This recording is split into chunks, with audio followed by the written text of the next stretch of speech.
स्वर्ग सा सुंदर और सामर्थ्य से भरपूर जम्मू और कश्मीर, लेकिन 70 सालों से धारा 370 की बेड़ियों से जकड़ा रहा कश्मीर। दशकों से लोगों की मांग थी ये भेदभावपूर्ण धारा खत्म हो, पर किसी ने इसे हटाने की हिम्मत नहीं जुटाई। फिर देश ने प्रधानमंत्री मोदी जी पर भरोसा जताया। मोदी जी ने कर दिखाया। फौलादी इरादों के साथ 370 को हटाने का साहसिक निर्णय लिया। धारा 370 हटने पर विरोध करने वालों ने कई आशंकाएं जताई थीं। कुछ नेताओं ने इसे जल्दबाजी में लिया गया फैसला कहकर काफी विरोध किया था। कुछ ने इसे जम्मू कश्मीर की शांति व्यवस्था को भंग करने वाला कदम बताया था। पर सच तो यह है कि 70 साल पहले जो केवल एक अस्थायी प्रावधान कहकर लागू किया गया था, उस 370 को जब हटाया गया, तब न एक गोली चली, न रक्त की एक बूंद बही। पर हां, पिछले 4 सालों में कश्मीर की तकदीर और तस्वीर दोनों बदली हैं।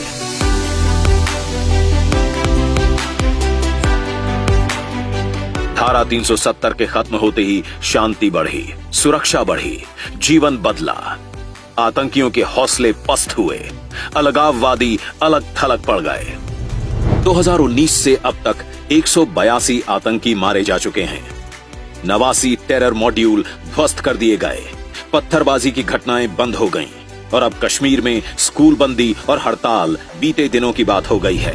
2018 के मुकाबले 2022 में लॉ एंड ऑर्डर मामलों में 97%, जबकि आतंकी घटनाओं में 45% की कमी आई।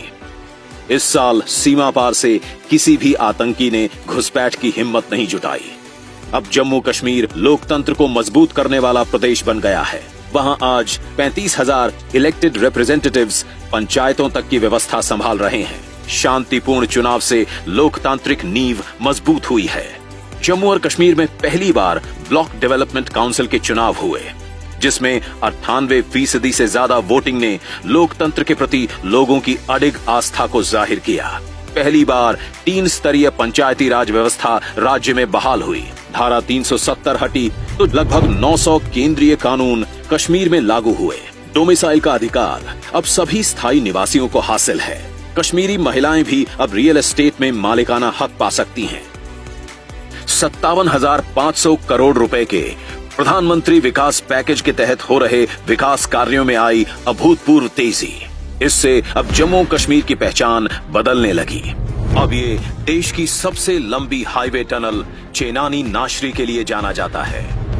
अब ये दिल्ली अमृतसर कटरा एक्सप्रेसवे के लिए जाना जाता है। अब ये प्रदेश दुनिया के सबसे ऊंचे रेलवे पुल चिनाब ब्रिज के लिए जाना जाता है। जम्मू और श्रीनगर अब उभरती हुई स्मार्ट सिटीज के रूप में जाने जाते हैं। यूपीए के समय रेंगता हुआ विकास अब बड़ी छलांगे लगाने लगा है। यूपीए के समय प्रदेश का रेलवे बजट में हिस्सा था लगभग 1100 करोड़ रुपए, जो कि आज एनडीए के समय में है करीब 2400 करोड़। यूपीए के समय यहां तकरीबन 3100 किलोमीटर सड़कें बनी थीं। एनडीए के समय 11,400 किलोमीटर के करीब सड़कें बनी हैं। राज्य में पहली बार एम्स, आईआईटी और आईआईएम जैसे बड़े संस्थान आकार ले रहे हैं। श्रीनगर में G20 की हुई मीटिंग्स ने साबित कर दिया कि जम्मू और कश्मीर सफलतापूर्वक बड़े अंतर्राष्ट्रीय आयोजन कर सकता है।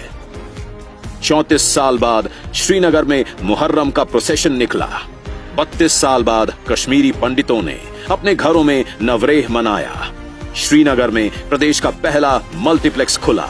जम्मू कश्मीर के गरीब परिवार की राहों से कांटे चुनने का काम किया है प्रधानमंत्री मोदी जी ने, जैसे कि माता बहनों को धुएं से मुक्ति दिलाना, महिलाओं को खुले में शौच की मजबूरी दूर करना, घर और जीवन को रोशन करना, अपने पक्के घर का स्वाभिमान दिलाना, आयुष्मान कार्ड से गरीब परिवार की बीमारी की चिंता मिटाना।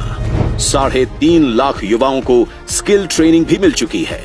एनडीए सरकार ने यहां की प्राचीन विरासतों को फिर से जीवंत करने का बीड़ा भी उठाया है। कुपवाड़ा जिले में माता शारदा मंदिर और जम्मू में श्री वेंकटेश्वर स्वामी मंदिर का भी उद्घाटन किया गया है। अब जम्मू कश्मीर के साथ साथ लद्दाख में भी जनसेवा का उत्सव मनाया जा रहा है। बॉर्डर इंफ्रास्ट्रक्चर को मजबूती मिल रही है। मोदी सरकार लद्दाख को सभी मौसम में संपर्क प्रदान करने के लिए शिंकुनला सुरंग का भी निर्माण कर रही है। निर्माणाधीन जोजिला सुरंग भी भारत की सबसे लंबी सड़क सुरंग और एशिया की सबसे लंबी बाई डायरेक्शनल सुरंग होगी। इस सुरंग के निर्माण से श्रीनगर, कारगिल और लेह के बीच हर मौसम में और तेज कनेक्टिविटी मिलेगी। एनडीए सरकार लद्दाख में देश का पहला ग्रीन हाइड्रोजन प्लांट बना रही है। लद्दाख देश का पहला स्थान होगा जहां जल्द ही फ्यूल सेल इलेक्ट्रिक व्हीकल चलेंगे। लद्दाख करीब 70% भारत नेट कनेक्टिविटी के साथ डिजिटल इंडिया की बेहतरीन मिसाल बन रहा है। लद्दाख की गरीब माता बहनों को 11,000 से अधिक उज्ज्वला गैस सिलेंडर पहुंचाए गए हैं। लद्दाख में 33,500 घरों को नल से जल पहुंचाया गया है। आयुष्मान योजना के 1.3 लाख लाभार्थी हैं। करीब 2,100 पीएम आवास बनाए गए हैं। 960 करोड़ के मुद्रा लोन दिए गए हैं। अब जम्मू कश्मीर, लद्दाख अंधकार में नहीं, यहाँ विकास का सूरज प्रकाश बिखेर रहा है।